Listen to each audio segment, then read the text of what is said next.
Hello students. आज हम BSc parts first के फिजिक्स के प्रथम प्रश्न पत्र पेपर फर्स्ट मैकेनिक्स का टॉपिक फोको का लोलक या फोको लोलक का अध्ययन करेंगे।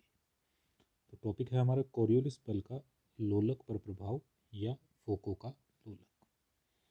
तो ये जो फोको का लोलक है, ये फोको का लोलक से हमें ज्ञात होता है कि पृथ्वी जो है ये अपनी अक्ष पर या धुरी पर घूर्णन कर रही है।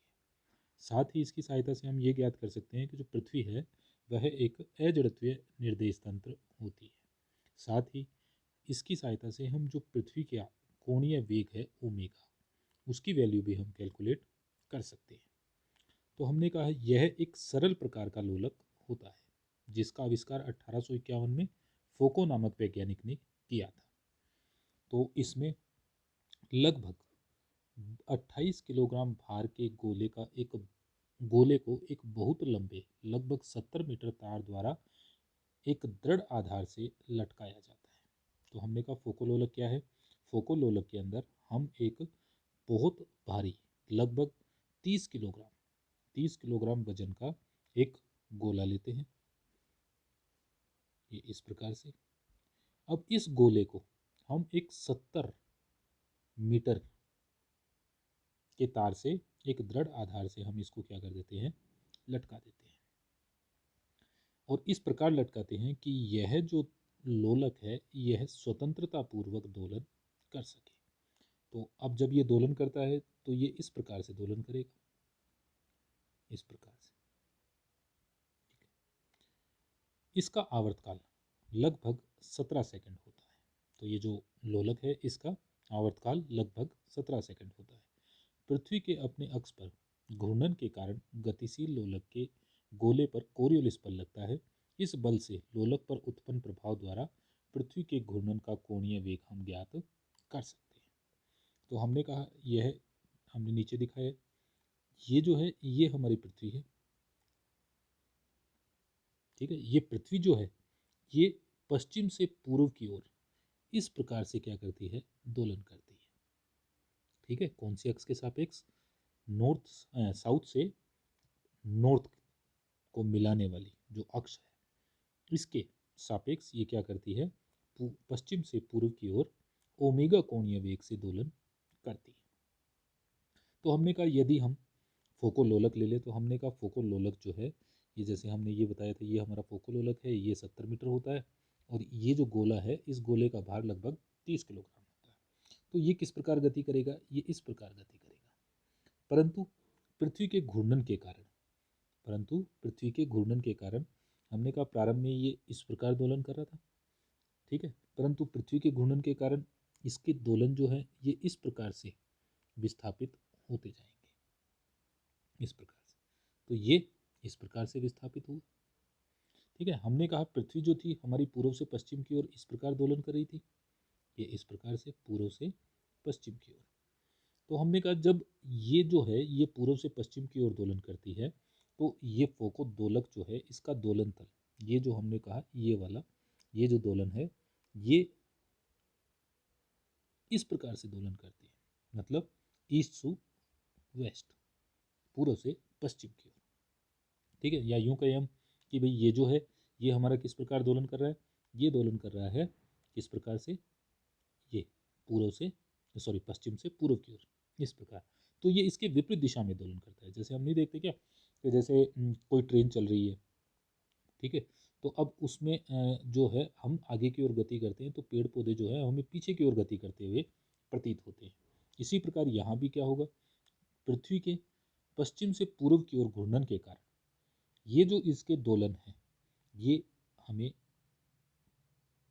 पूर्व से पश्चिम की ओर ये दोलन करते हैं। जैसे हमने कहा प्रारंभ में मान लो ये था, नेक्स्ट केस के अंदर ये इस प्रकार दोलन करेगा, अगले केस में ये इस प्रकार दोलन करेगा, अगले केस में ये इस प्रकार दोलन करेगा, फिर ये इस प्रकार, फिर इस प्रकार, फिर इस प्रकार, ठीक है। तो इसका मतलब ये हो गया कि ये जो दोलन हो रहे हैं ये हमारे कैसे हो रहे हैं, ये हो रहा है एंटी क्लॉकवाइज या दक्षिणावर्ती दोलन करते हैं। तो हमने कहा यदि इस प्रकार के, सॉरी ये रह गए, जब इस लोलक को पृथ्वी के ध्रुवों पर दोलन कराते हैं तो पृथ्वी के घूर्णन के कारण पृथ्वी के कोणीय वेग ओमेगा तथा गतिशील गोले के वेग वी डैश से बनने वाले दोलन तल के लंबवत क्षैतिज दिशा में गोले पर कोरियोलिस बल लगता है। ठीक है, यदि हमने इसको सबसे पहले कहाँ लिया, इसको ध्रुवों पर लिया, ध्रुवों पर मतलब हमने इसको यहाँ हैंग किया है, ये इस प्रकार से, ठीक है, यहाँ इस प्रकार से हमने इसको हैंग किया है ध्रुवों के ऊपर।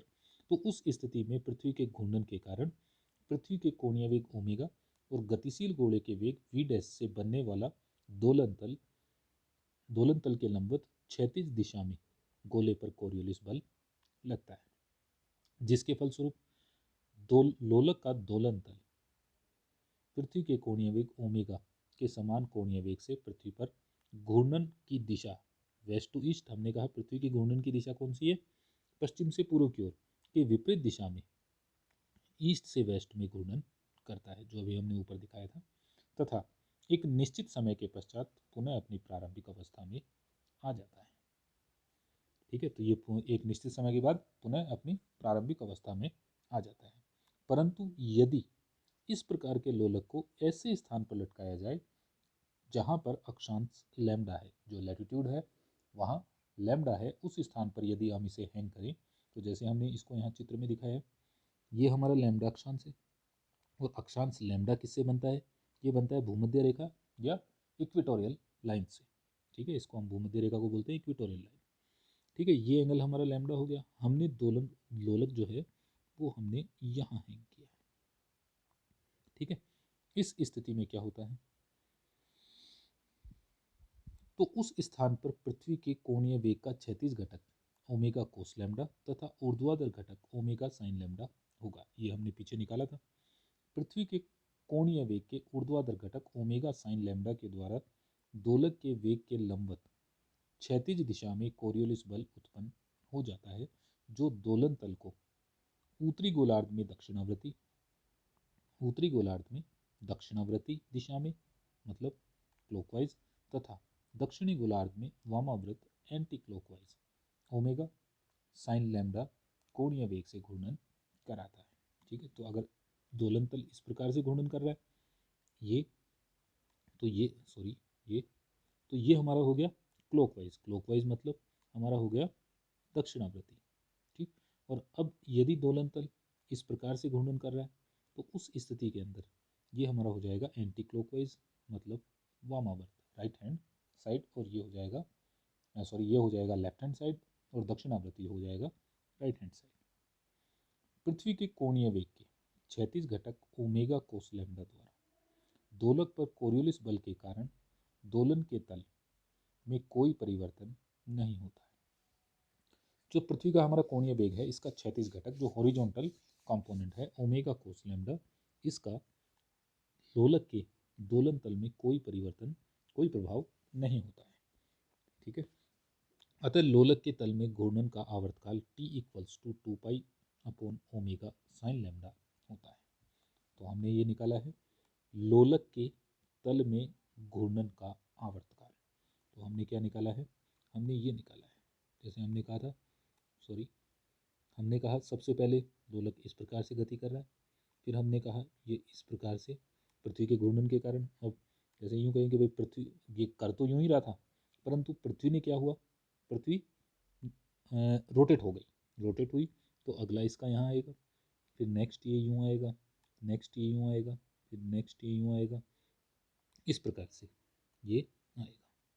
तो हमने कहा लोलक के तल में घूर्णन का आवर्तकाल पहले ये यूँ कर रहा था, जब ये करके वापस यहीं आ जाएगा तो उसमें जो टाइम लगता है उसको हमने क्या नाम दिया है, तल में घूर्णन का आवर्तकाल। लोलक के तल में घूर्णन का आवर्तकाल t equals to 2 pi omega sine lambda.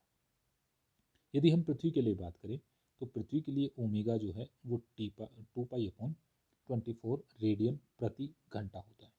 तो हमने कहा आवर्तकाल की यदि बात करें t equals to 2 pi upon